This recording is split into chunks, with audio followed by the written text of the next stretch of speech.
Hello YouTube and happy 4th of July. It's Tuesday, so let's write a movie.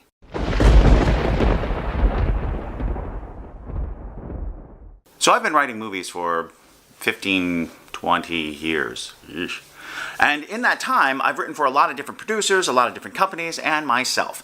And what I can tell you is, all there is to writing a movie is propelling yourself through a story, thinking about a cinematic world and a cinematic frame. And there are no limitations. Your imagination can go wild. Now, keep in mind that, of course, producing a movie is a totally different story from writing a movie. Writing a movie is all about a blank page and imagination. Producing a movie is all about how much it costs and how hard it is to achieve. So, foregoing all of the production concepts, let's just go with starting out writing a movie. You think to yourself, I want to write a movie. What kind of movie do I want to write? Well, what kind of movies do you like?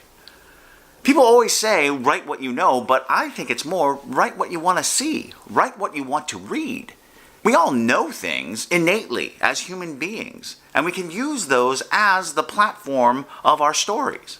We've all experienced love, loss. We've all experienced jealousy and anger. And it doesn't matter to what degree you've experienced those things. You can always elaborate on an idea. You can always make it more intriguing and more interesting. And you just start at that base of what you know, what you felt. They tell you to come up with a log line or as condensed a version of your story as possible. Can you explain your story in 2 to 3 sentences? And that helps. If you start right there, just with that one idea, is you have this idea that goes in all directions, goes in all manner of twists and turns, but the truth of the matter is, if you can't explain it in a sentence or two, then you don't have the spine of your story. You don't have something from which to build on. Think of a plot like the trunk of a tree, and then all the various characters and things that happen, the branches that come off of it.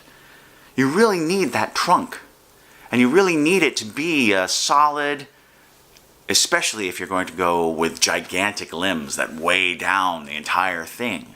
Be sure you are solid on the base of your tree. Think of the roots. Think of that giant trunk that's going to be at the center of your story. And of course, there is nothing wrong with pulling inspiration from movies that you love.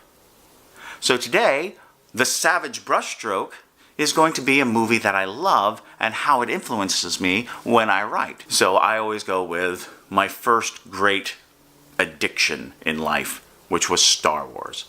Star Wars came out when I was 6 years old, and it was a phenomenon. It made such an impression on my generation. It was practically a religion when it came down to it.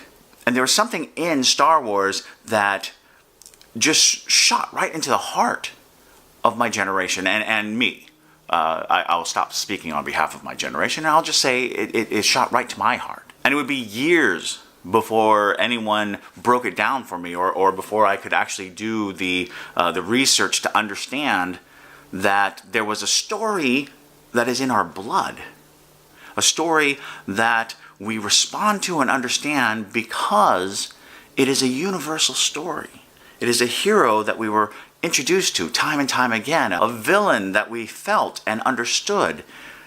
Good versus evil, the small town boy versus the big corporate evil. There's something there that is truly a human experience. The hero's journey, of course, we have Joseph Campbell to thank for this, is this concept that mythology will always play a part in our lives. We need the structure of a mythological tale to express and understand all the various elements of our life. You see, that's truly one of the reasons why we have stories to begin with. They're guideposts as we go in life. Things that happen to us, we experience through stories, and we're able to access when they actually occur. It's like watching a scary movie so that you can bolster yourself against the things you're afraid of. And I know sometimes that doesn't work because you become afraid of the thing in the scary movie, but it is a situation by which you can be in a life-threatening situation, but not actually have the risk of losing your life. You are testing your mettle. You're testing your emotional intelligence. How do you react? How do you respond? So I believe that Star Wars, A New Hope, Empire Strikes Back, Return of the Jedi, that was a savage brushstroke from George Lucas.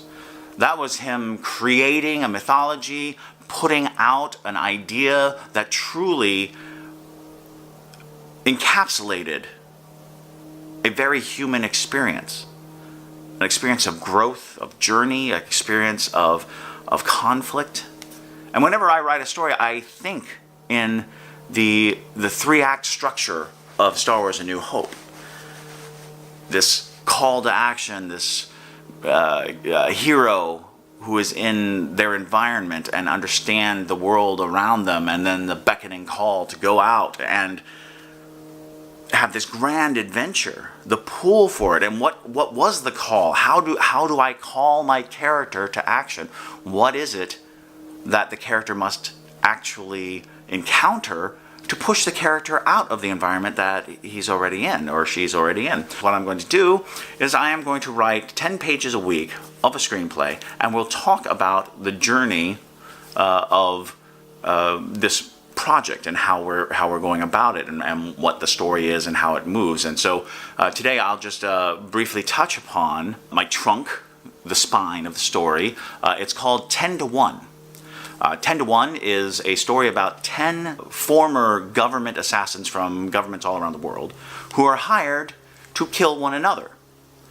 And the last one standing collects the bounty on all the other targets. 10 to 1. So if I condensed it even more, 10 international assassins are hired to kill each other. There it is. That's the entirety of the story. Now, of course, when we start telling the story, we're going to be looking at characters, and are we following a central character, or are we following a multiple group of characters?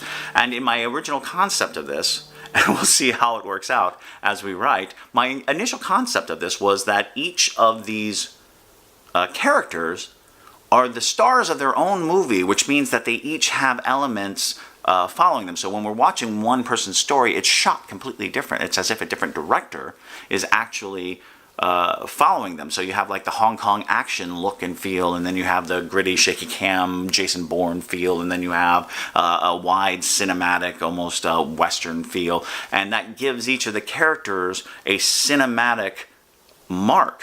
And so when they actually collide, when they come to fight each other, when they come to try to kill each other, then we start to mix the genre. Now that is a lofty goal, and I'm not 100% certain how it will work. So every Tuesday we will check in with 10 to 1, my screenplay, that we're going to kind of write together. And if you have any comments, please leave them down below. Subscribe and join me on this journey. And remember to keep an eye out for the savage brushstroke and everything, especially movies. All of us have movies that moved us or that we identify with. Leave the comments down below and tell me what movies really made you feel something, anything that inspired you, that you related to. Tell me about your savage brushstrokes right there in the below comments. Comment. And look for our podcast later this week. Thank you.